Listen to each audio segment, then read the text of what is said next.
Tonight on Up Close Primetime, Kobe Bryant. His trophy case is full, and he's still hungry. The legacy that the Lakers have forces us to remain hungry.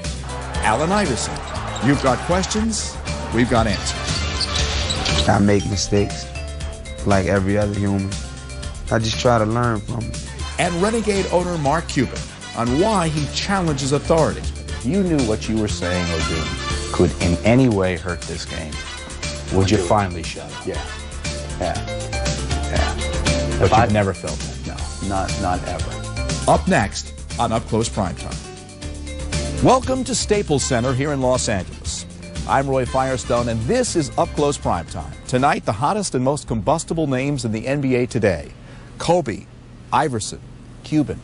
Leading off with a 23-year-old phenomenon who hasn't found the ceiling yet. He's already got 2 rings and an All-Star MVP. And lots of things to say about his persona and his potential.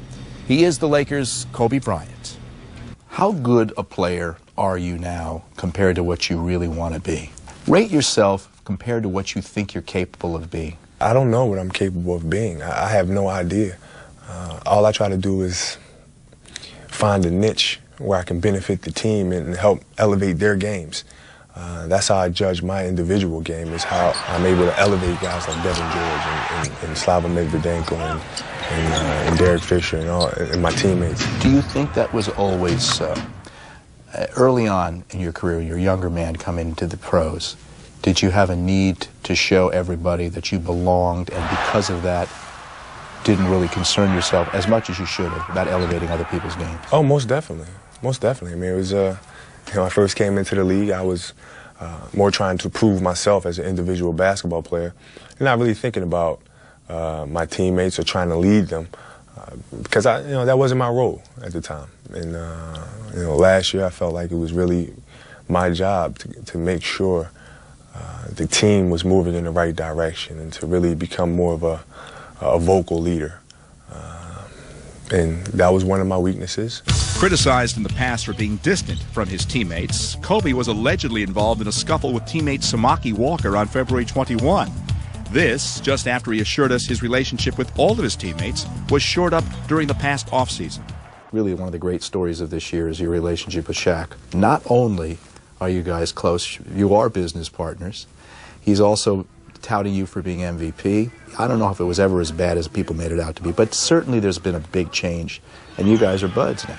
Oh, yeah. We never disliked one another. I think that's a huge misconception. I think we had our moments where it was hard to play with one another, but we never disliked one another. And yeah, we're very good friends, actually. We enjoy playing together to the point where sometimes Phil has to get on us because we're playing too much together and we tend to forget about the rest of the floor, which I guess it's a good thing to see that. It's encouraging.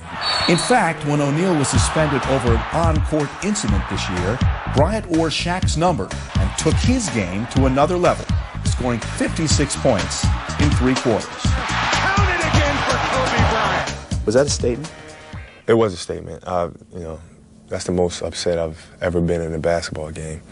Do you think Shaq's suspension was, I'm not trying to get you in trouble with the league, but do you think it was handled properly? Do you think maybe they saw all the sides? Or do you see things that even the average fan may not even see night after night after night, underneath the basket, away from the cameras? It's impossible for the average fan to see the kind of beating Shaquille takes. I mean, people say he's 7'2", 300 and whatever pounds.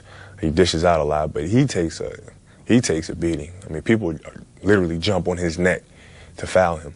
And no matter the size of an individual, somebody's jumping on your neck. I mean, you have to remember, these guys are still 6'6", 200 and something pounds, 6'7", 200 and something pounds. I mean, he takes a pretty good beating. Does he awe you out there on the court? Oh, yeah. Oh, yeah, especially when he has like 3 guys hanging on his back. And in the playoffs, it doesn't matter. He'll just go straight through them. Because that's when his intensity picks up even more and we're playing for higher stakes. And he'll just jump through 3 people hanging on his back. And he'll dunk the ball extremely hard. And I'll look at him actually during the game and I just laugh. I mean, what are you doing, man? I want to talk about his assessment that you're going to be the MVP this year, or he wants to see you become the MVP. Is it important to you, MVP? It's not important to me.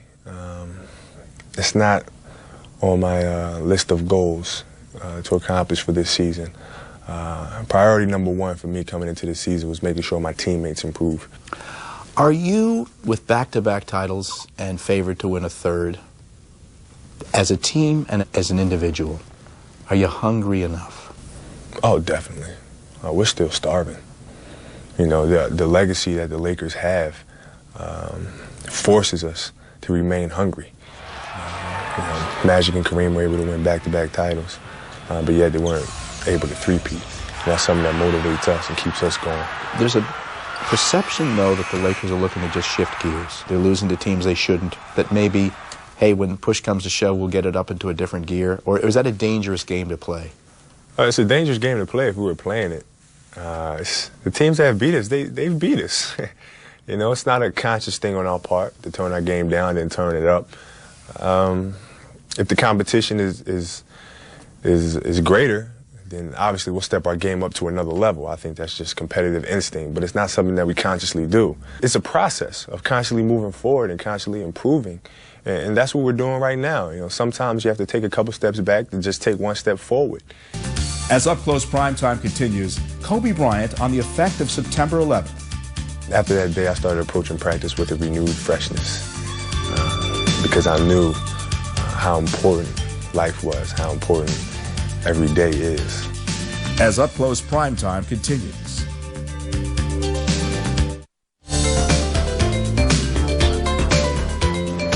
Welcome back to Up Close Primetime. I'm Roy Firestone. You know, it might be said that in the NBA, a boy grows into a man rather quickly. But even though there are big responsibilities in the game, Kobe Bryant found that growing up in real life is far more demanding. It is quite literally a life and death situation. And Kobe began a new life this past April. Tell me about married life. You know, being married to my wife Vanessa, it's fun. I mean, we have a good time together. I love her tremendously, and but we're best friends too. We'll go out and hang out and have a good time and enjoy each other's company, and you know, we just love kicking it together. A lot of people say, Kobe, come on, you got some time. Mm-hmm. What was the rush? What was the hurry? It's funny hearing people in L.A. Say things like that, and then you know, you walk down the street, go to a restaurant or something, and you see a man who's 65 years old, married to like some 20-year-old. It's pretty funny, but no, for us, we looked at it like as a blessing, being fortunate because we were able to find a person that we're going to spend the rest of our lives with at a young age. You know, so this means we have many years to spend together. Of course, after the tragedy of September 11th, Kobe, like the rest of the world, found out how precious time with loved ones really is. In fact, Newsweek magazine wanted to do an article with his observations of the traumatic event. Kobe chose to write it in his own words. I felt like to have it really come from the heart and to be really genuine. It's a piece that I should really focus on and take some time to do it myself. And then when the article came out, to have the opportunity to see it and to read what it is that I was feeling, it was a great feeling. You didn't feel anything more profoundly, perhaps, than anybody else in this country, but because you're a celebrity and people put more value, perhaps, in what you said. I wonder if you can capsulize your feelings, your reflections, maybe how your life was changed. Now, for my generation, it's pretty much, that was our Kennedy assassination. That was our Pearl Harbor. We've never experienced anything so tragic before. So when the events were taking place, I really didn't know what I was feeling. It took a couple days to kind of sit back and put things in perspective on what exactly was taking place. You know, my wife and I, we talked about it a great deal, about how this was not only going to affect us, but affect the world. And we're still talking about it to this day. And you know, as far as the little things that come out of this event, you know, things like valuing each day, you know, cherishing the moments that we have here, valuing the love that we have for one another, speaking of myself and my wife. And, but not only that, but just relationships that we have with people as a whole. I think sometimes we get to moving too fast in life and we tend to overlook these things. You take things for granted. Oh, most we take definitely. Our jobs for granted, our relationships for granted. Most definitely. Every day. Most definitely. And after that day, I started approaching practice with a renewed freshness because I knew how important life was, how important every day is, and to just really take it one day at a time. I want to talk now about some players around the league and get your assessments of certain players and the things about their game that you love. But I'm going to start with the most obvious guy, with Mr. Jordan. Is he playing a different game than he did a few years ago? I think his game now is more determined by balance and trying to get his defender off balance or off center, so then he can, take advantage of his opponents. Is there part of you that's awed by what he did and how he did it, and laying off as long as he did and still dominating the way he does? Not really, no, because he's been doing this for so many years. I don't think there wasn't anybody out there who seriously doubted his comeback. I think everybody knew there were going to be some nights where he was more effective than others, some nights when his legs couldn't carry him. There were going to be other nights where he scores 45 points or whatever it is. But Michael's always had a great work ethic. So I'm really not too surprised at what he's doing right now. Kobe, we're doing a piece in this show. Allen Iverson's going to be featured as well. He likes to play the role, and I'm not saying it's phony, but he likes the street thing. You've never been a street guy. You've always been a little bit of a loner in some ways. Talk about the differences in terms of your approach to the game as opposed to, and your upbringing, and his approach and his upbringing. Well, I think the differences are very noticeable from afar. I think what's even more intriguing are our similarities as far as the tenacity with which we play the game. He plays with I guess you can say, a quote-unquote street attitude. And with me, it's the same way. I didn't grow up in the streets, but I play with a certain attitude, a certain aggression, and a competitive spirit and a tenacity that we both share.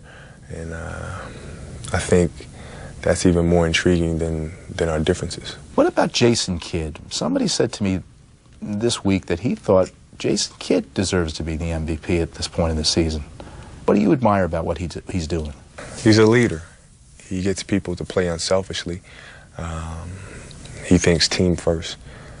And what I admire about him is that attitude. He's the #1 team player. Last year, the Laker victory parade, instead of wearing your number 8, you wore the number 44. Obviously, 44 is Jerry West's number. Why is he so important in your life as a basketball man, and why does his opinion matter perhaps more than almost anybody else's? Jerry's been teaching me the game from day one. Since I first arrived there as a 17-year-old, he's always been teaching me just about the game of basketball, and he's always believed in me. Even when people had their doubts and people were criticizing me, he always believed in me. And when people were praising me, he would call me up and he would critique me. And he was always honest and always gave you his honest opinion. And I respect that tremendously. Do you think that in view of all the advice he's given you, there's any one thing that he said that really stuck more than anything else? Everything that he's taught me, everything that he's showed me, I've been able to use and to this point. And so it's not really one thing that jumps out at me and say, I use that in my life on a daily basis or whatever, but everything has been extremely insightful. What does the game give to you that you couldn't have gotten in any other line of work?